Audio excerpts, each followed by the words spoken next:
За сайн байна уу хонгор золно байна. За өнөөдөр болохоор номын сэтгэлдээ хуваалцаар энэ бичлэгээ хийж гин. За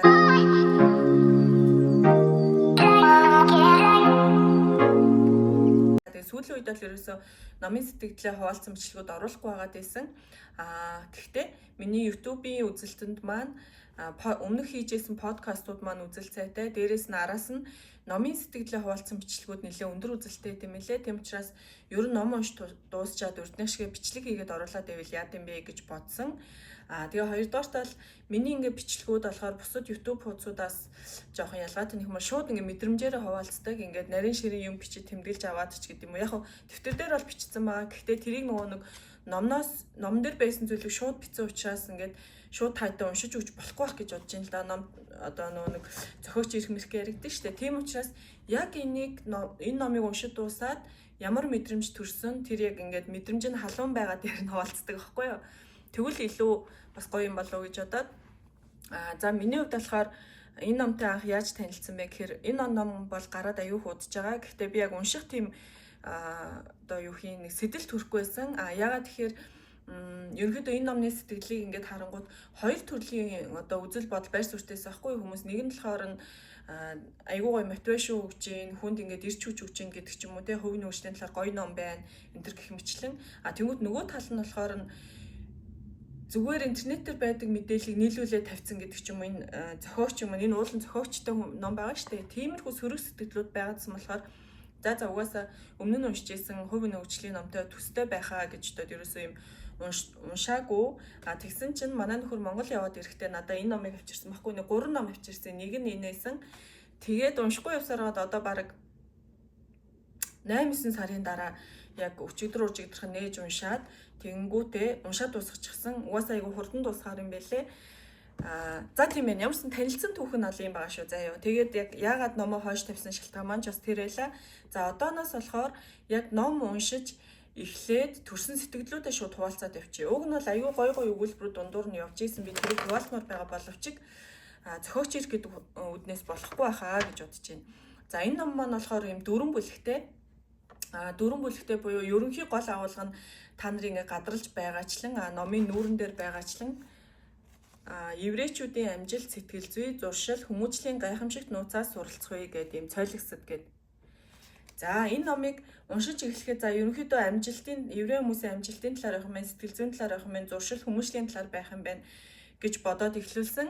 Тэгэнгүүт их үед бол надад их гоё эс айгуугаа ингээд өөрийнхөө ингээд дутагдaltaй талыг очоод би нэр энэ дээр алдаад байгаа юм байна, жоохон ийм байчи гэдэг ч юм уу те. Иймэрхүү гоё айдинуудаа бичиж аваад эхэлчихсэн. Дунд руугаа жоохон ингээд нурших байдалтай болоод төсгөлдөө харин буцаад нөгөө санаагаа ингээд базаад төсөж байгаа байхгүй юу?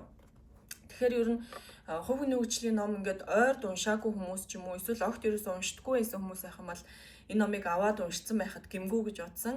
Миний хувьд болохоор зөндөө уншдаг хэрнээ сүүлийн үед яг энэ төрлийн ном уншаагүй байсан учраас дахиж гоё юм одоо нэг хувийн гоё ирч хүч тийм энерги одоо тийм өөртөө ихтгэлж байд юм уу те тэр бүрийгээ буцаад ингээд сэргэмээр тийм гоё мэдрэмжүүд авсан энэ номыг уншид дуусаад тэгээд гол одоо зөндөө олон санаанууд өгжсэнээс бол цус дуртах юм бол энэ номд миний төсөөлөөгүй зүйл юу орсон байсан бэ гэхээр еврей хүмүүсийн түүхийн талаар одоо түүх соёлоо штэ анх яаж үүсэн ямар хугацааг туулсан гэдэг ч юм уу тэр талаар оруулсан маань айгу сонирн байсан. Миний хувьд бол огт тэр талаар сонирхож байгаагүй өмнө нь еврей хүмүүс бүр амар гоц ухаантай ген нь бүр те бусад дэлхийн хүмүүсээс тасарсан тийм хүмүүс гэсэн ойлголттой байдаг гэсэн баггүй юу. Тэнгүүд энэ ном ингээд багаар бүлэг болгоод ингээд тайлбарлаж энэ хүмүүс яагаад бусдаас ялгараад байгаа юм бэ? Яагаад бусдаас илүү байгаа юм бэ гэдэг ч юм уу те.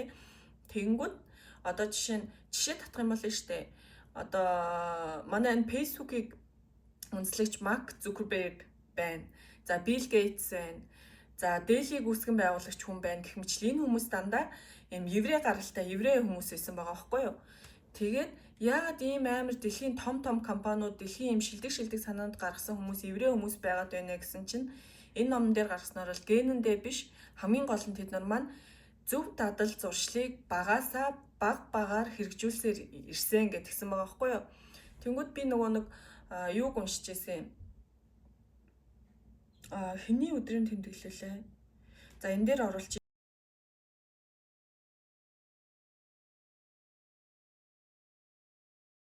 Яг тэр нөгөө нэг Германы дайны үеэр бичижсэн нэг жоохон охины бичижсэн нэг ном байдсан шүү дээ. Тэрэн дээр ингээд ерөнхийдөө цухас еврей хүмүүсийн талаар дурдсан шүү дээ. Тэнгүүд еврей хүмүүс их ном уншдаг хүмүүс байд юм байна гэсэн ерөнхий ойлголттой болсон юмсан баггүй юу? Тэнгүүд энэ номон дээр ном унших гэдэг бол одоо зүгээр л тэдний хувьд бол одоо шүдэ угаахтай адилхан зүйл болсон байгаа байхгүй юу? Гэхдээ одоо бидний боддог шиг одоо ном уншин гингүүд миний одоо сул тал бол нэг уншихаараа яг нэг дор уншиж дуусгах гэдэг. Тэнгүүд еврей хүмүүс яадаг вэ гэхээр 6 өдөрт нэг 6-7 хуудас л уншина. Тэгээд дараагийн өдөр дахиад 6-7 хуудас уншина. Ерөөсөө л зуршил. За тэгээ энэ номыг уншиж дуусаад ер нь еврей хүмүүсийн талаар айгүйх мэдлэгтэй болж авах юм байлээ таны хувьд гэх юм бол тэгтээ яагаад энэ зохиогч маань юм еврей хүмүүсийн тэр аж амьдралч гэдэг юм уу бүр ингээд үүх түүхийн түлхүү оруулсан юм болоо гэд бодсон чинь угаасаа л энэ ном еврейчүүдийн амжилт, сэтгэл зүй, зуршил, хүмүүжлийн одоо нууцыг ярих гэдэг байгаа шүү дээ. Тэхийн тулд нөгөө хүнийгээ илүү энэ еврей хүмүүст итгэл үнэмштэй болохын тулд тэр түүхийн хуваалцаас өөр аргагүй байжтэй гэж уншид дуусаад бодсон. Яг уншиж байхдаа л жоохон гайхаад байсан. Яг дунд хэсгүүр нь яагаад иймэрхүү юм оруулсан бол гэдэг ч юм уу. Тэгэнгүүт миний огт ингээд төсөөлөөгүй бас юм шин юм хүлээлтүүд юу гарч ирсэн бэ гэхээр одоо энэ еврей хүмүүсийн тэр шашин байгаа штэ. Юудын шашин мэлүү? Юудын шашин гэд энэ шашны талаар зүгээр ингээд сонирхож үзмээр санагдсан. Торын ариун бичээс гэдэг одоо нэг биби шиг тийм ном байд юм шиг байлээ. Тэрийг ч бас уншиж үзмээр санагдсан. Ер нь яг ямархуу агуулгатай ямархуу ном байд юм бол гэд яг заавал ингээд шашны шүтэх гэхээсээ илүү яг ямар үзэл санааг тусгасан байд юм бол гэх тий. Айгу бас тэрэн сонирхол татсан. Тэгэхээр энэ номыг уншаад би тийм одоо сонирхол төрнө гэж төсөөлөөгүй байсан. Тэгээд ер нь түрүү хэлсэнчлэн дөрвөн бүлгээ ингээд багцлаад харах юм бол надаа яг ингээд дөрвөн бүлгээс нэг зүйлэл ингээд үлдээ л дээ. За эхний хэсэгт гэх юм бол дадал зуршилтай холбоотой. Миний хувьд жишээ нь ингэдэг байгаа байхгүй юу? Зуршил ингээд бүтээх айгүй дуртай. Гэхдээ тэрийг ингээд зөв дадал болгож удаан хугацаанд хэрэгжүүлж чадахгүй ингээд дундаас нь хаяад байдаг жоохон сул талтай. Гэхдээ аль болох буцаагаал нөгөөдхөө ингээд гаргаж ирээд байдаг. Буцаагаал юм дадал зуршил болгочих юмсан, хөвшил болгочих юмсан гэд. Тэгэнгүүт миний алдаа юу гэхээр дундаас ингээд хаяад байдаг нь алдаа байгаа байхгүй. Эхлүүлж байгаа нь зөв өөртөө тэгж урам өгч байгаа юм. Гэхдээ нөгөөдхөө бүр дадал болтол нь хөвшүүлж чадаагүй байсан юм байлээ. Тэнгүүд надад нэг үг таалагдсан. Энийг хэлчих болох байлгүй дээ. Тууштай чанар гэдэг бол шаргуу хөдөлмөр сахилга бата гэж хэлж байгаа байхгүй юу.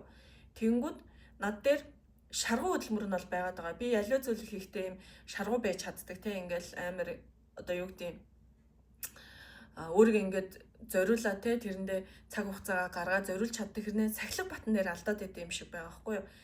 Сахилга бат. Тэгэхээр нөгөө тууштай шаргуу байгаа хөдөлмөрөө сахилга баттайгаар тууштай явж чадахгүй нэ л гэсэн үг байгаа байхгүй. Тэгэхээр энэ сахилга бат шаргуу хөдөлмөр хоёр нийлж ийж тууштай чанарыг бүтээж байгаа юм байна. Тэгэхээр би өөртөө цаашид ямар нэгэн зорилго тавих та сахилга за чи бол шаргуу хөдөлмөрлж чадна. Одоо харин энэ дээрээ сахилга бат нэмчихээ гэж өөртөө хэлмээр санагдсан. Тэнгүү таад ч гэсэн ингээд яг ингээд одоо гоё бичээд бодоод үзээрэй заяа. Тууштай чанар тэнцүү шаргуу хөдөлмөр нэмэн сахилга бат. За тэнгүүд одоо юу ч үгүй солонгос хэлэнд бэлдэж байгаа юм байх юм бол топ 6 авах эсвэл топлын 120-аа авах ч юм уу эсвэл одоо жингээ асах ч үгүй юм уу эсвэл компани ярилцлаганд ороод тэнцэх эсвэл одоо юу гэдгийг төслийнхээ ард гаргач гэдэг юм уу ямар нэгэн тийм амьдралтай холбоотой юм зорилгоудаа бодож үзээд тэгэнгүүт өөргөө та бодоорой та шаргуу хөдөлмөрлж байгаа нь үнэн би бүгднийг тийм байгаа гэж бодож байна. Гэхдээ бид нарт сахилга бат дутаад байд юм байна гэдэг юм алдаагаа олж харсан. Тэгээ би бас дотроо нэг тавьсан хэд хэдэн зорилго байгаа. Тэрэн дээрээ цаашид ингээд сахилга баттай бас байх юмсан тэгжээж миний тууштай чанар маань илүү ингээд гоё хөгжин илүү цаашид ингээд тэр маань дадал зуршил болно алай зүйлийг хийхтэй тий. Тэм учраас энэ дээрээ цаашид анхаарай гэж утсан эхний бүлгээс бол тэгэнгүүт энийг за эхний бүлгээс бол тийм байна.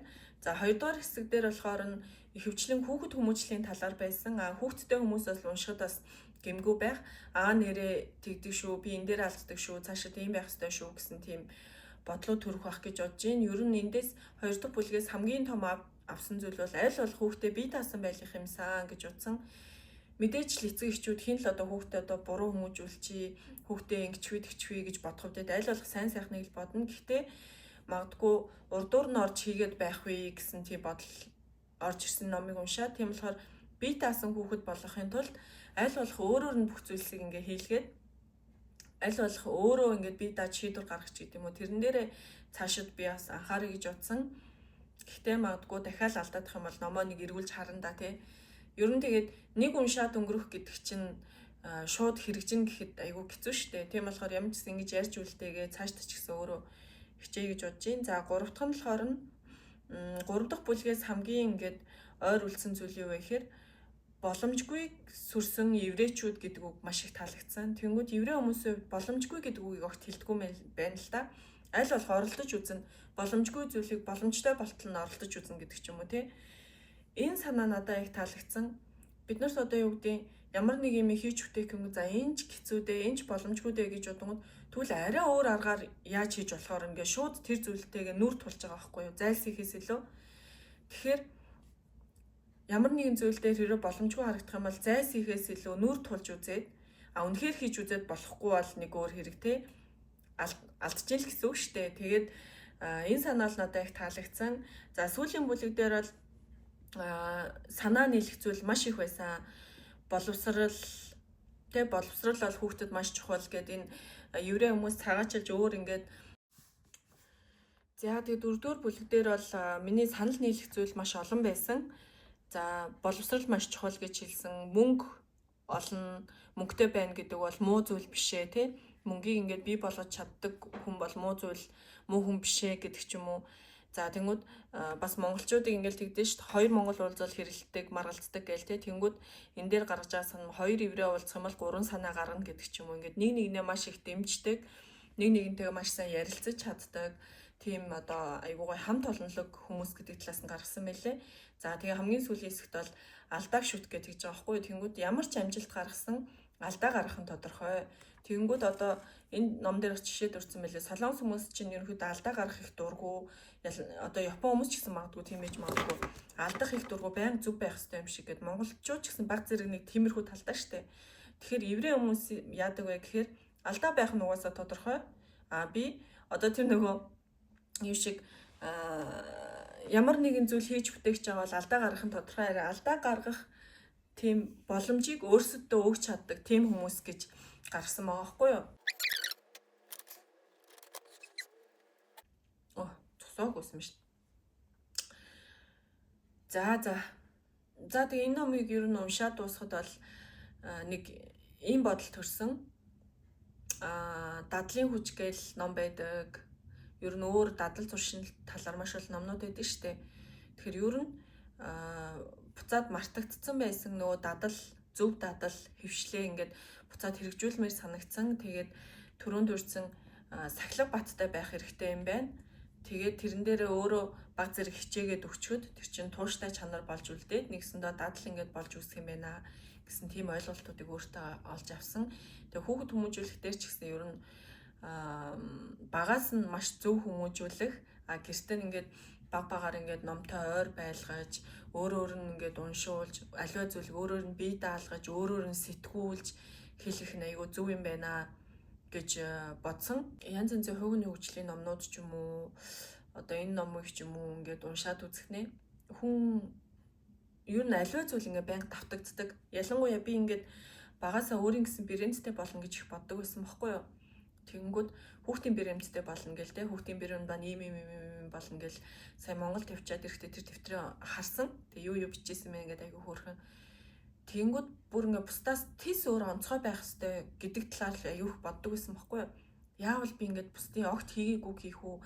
Яавал би ингэхүү гэж бодоод байдаг гэсэн. Тэгээд энд ирээл нэлээд удаан хугацаанд ингээд бас хараал ангууд брэндүүд одоо бидний өмсцүүдэг одоо Nike, Adidas эсвэл юу гэдэг Top 10 гэл энэ жижиг сажиг олон брэндүүд байгаа штэ.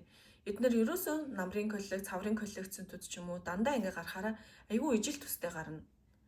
Одоо ингээл нэг хэсэг юм углааш модонд орлоо гэж бодъё л доо нэг бамгар углаашнууд байгаа штэ. Тэнгүүд нөгөө Nike, Top 10 ч гэдэм үү одоо юу мөн Adidas энэ яг төстөнүүдийг гаргаад ирнэ. Тэнгүүд ингээ би бодож байгаа байхгүй юу? Ер нь ингээ брэнд гэдэг чинь яг юу юм бэ? Бусдаас онцгойрох гэдэг чинь яг юу юм бэ? Яг ингээ миний ингээ бизнес хийн гээд бодоод байсан чи яг юу юм бэ гэд аюу нэлээ бодож үзсэн байхгүй юу? Тэнгүүд ерөөсөө л юу л юм бэлээ? Тис өөр онцгой. Одоо шинэ цамц гэдэг бол энэ цамцаар л биш дээ. Тэнгүүд одоо энэ гадуурх энэ цамц янгууд нэг ийм холоотой цамц, ийм холоотой цамц, эсвэл ийм холоотой гэдэг ийм энэ цамц бол байж болох юм нь хитгэн одоо төрөл байгаа байхгүй. Тэнгүүд юу гэдэг ханцуун жоохон ханцуун дээр юмтай эсвэл өнгө нөр ханцуунд жоохон уранхаач гэдэг юм уу. Ингээ баг зэрэг л өөрчлөлт орох боломжтой болохоос биш цамц гэдэг бол цамцаараа л байгаад байгаа байхгүй юу. Тэнгүүд энэ одоо энэ гарч байгаа номнууд ч гэсэн ялгаагүй хувь хүний хөгжлийн ч бай эсвэл өөр ямар нэгэн за ер нь хувь хүний хөгжлөөр л бариад авчи. Одоо хүүхэд хүмүүжүүлэх байна, өөрийгөө ингээд зөв төлөвшүүлэх байна, өөрийгөө хөгжүүлэх байна. Бүгд л яг нэг зүйлийн талаар яриад байгаа байхгүй юу. Ер нь их ном дээр дадал зуршлыг ярина. Ер нь тэг би яг өөрөө бас юу энэ дээр одоо юу гэж хэлмээр юм дээ. Юм бүхэн ер нь ингээл давтагддаг л байгаа даа байхгүй юу. Ингээл нэг шинэ бизнесийн гингүүд ингээл тис өөр бизнесийн гэсэн үг биш. Хууны хөгжлийн номнууд ч гэсэн ингээл хоорондоо тис өөр байх биш. Ингээл эргэлзээр байгаа л дахиад нэг юм дээрээ л ирдэг. А гэхдээ энд амьдарч байгаа нөө дэлхий дээр амьдарч байгаа 8 тэрбум хүн чинь жишээ нь Цойлогсод номыг нэг 10,000 хүн уншлаа гэхэд үлдсэн 8 тэрбумынх нь өөр нэг 10,000 нь юу гэдэг дадал зуршлын тухай ном уншдаг ч юм уу. Дахиад нэг өөр 10,000 нь дахиад нэг өөр ном уншдаг ч юм уу. Тэнгүүд би эндээс үргэлжлүүлээ бодож байгаа хгүй. Энэ тэгвэл зөв юм уу буруу юм уу гэд. Яг тэгвэл би өөртөө нэг юм шинэ бизнесийн санаа ч юм уу өөрийнхөө нөө багийнхаа мөрөөдлийг биелүүлэх гээд байгаа шүү дээ. Тэгээ бодонгууд буруу бол биш байгаа байхгүй юу? Яг гэвэл энэ Цойлогсод номыг хизээч 8 тэрбум хүн нэг зэрэг уншиж чадахгүй. Өөр дадал зуршил гэдэг номыг 8 тэрбум хүн нэг зэрэг уншина гэж байхгүй. Тэгэхээр энэ хүмүүс багаар тэр орон зайг нь нөхөөл яваад байгаа байхгүй юу? Жишээ нь яг хувийн хөгжлийн сайн ном байлаа гэхэд ингээ хуваагдаад нөгөө орон зайгаа эзлээд явчихж байгаа гэсэн үг байхгүй юу? Zara H&M ч юм уу Adidas ч гэдэм үү, Nike ч гэдэм үү, бүр үнэтэй брэнд Gucci Mucci гэх янз янзын үнэтэй брэндүүд ч гэдэм үү. Бүгд ингээд орон зайгаа нөхөөд яваад байгаа байхгүй юу? Гэхдээ тэд нар хоорондоо бүгд ялгаатай гэсэн үг биш. Дундаас нь яг тэрийг олж аваад байгаа байхгүй юу? Ямар ч брэнд, ямар ч ном бүтэс өөр хоорондоо тийм ялгаатай байна гэж байхгүй. Тэгэхээр ном бичгийг хүсэж байгаа ч гэдэм үү, эсвэл ном уншиж байгаа хүмүүс ч гэдэм үү. Мэдгүй нэг илүү дутуу шөмжлүүд ингээд бодоод үзэхэр нэг хэрэггүй санагдаад байгаа байхгүй юу? Тэгвэл номны агуулга өөр нэг номтой ямар нэг байдлаар давхцсан. А гэхдээ улаан цай одоо нөө интернетээр орчуулаад бичсэн юмыг биш интернетээр байгаа юмыг орчуулад ном болгож болохгүй л дээ. Өөрийн ID маягаа нэмэх хэвээр. Өөрийн туршлагаараа олж авсан зүйлээ оруулах хэвээр. Гэхдээ л нэг юм категорид орж байгаа бол давталт үүсээд байна гэж хараад байгаа байхгүй. Тэгэхээр бизнес хийхгүй ингээ гацаад байсан хүмүүс ч гэсэн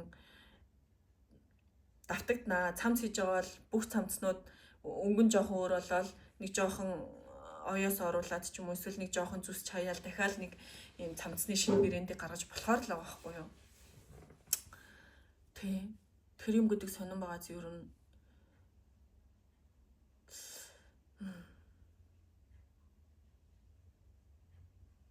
энэ номноос бас нэг ч гэсэн хэрэгтэй зүйл олж авах юм бол энэ одоо номыг гаргасан зохиогчийн маань одоо бас зориг биелж байгаа хаа гэж бодож байна. За миний хувьд бол ямар ч гэсэн нэг зүйлээ олоод авчихсан. Тэгээд хэрэв ойрд ингээд гоё хувийн хөгжлийн талаар ном уншаагүй ч юм уу эсвэл огт ийм төрлийн ном уншиж байгаагүй бол бас нэг уншаад үзээрэй. Бас хүүхдтэй хүмүүс нэг уншаад үзэхэд гэмгүй баха. Номноос хол байдаг хүмүүс уншууд бол бас бүр зүгээр санагц. Яг гэвэл маш ингээ ойлгомжтой амар байдлаар ингээ бичигдсэн ном шиг санагдсан.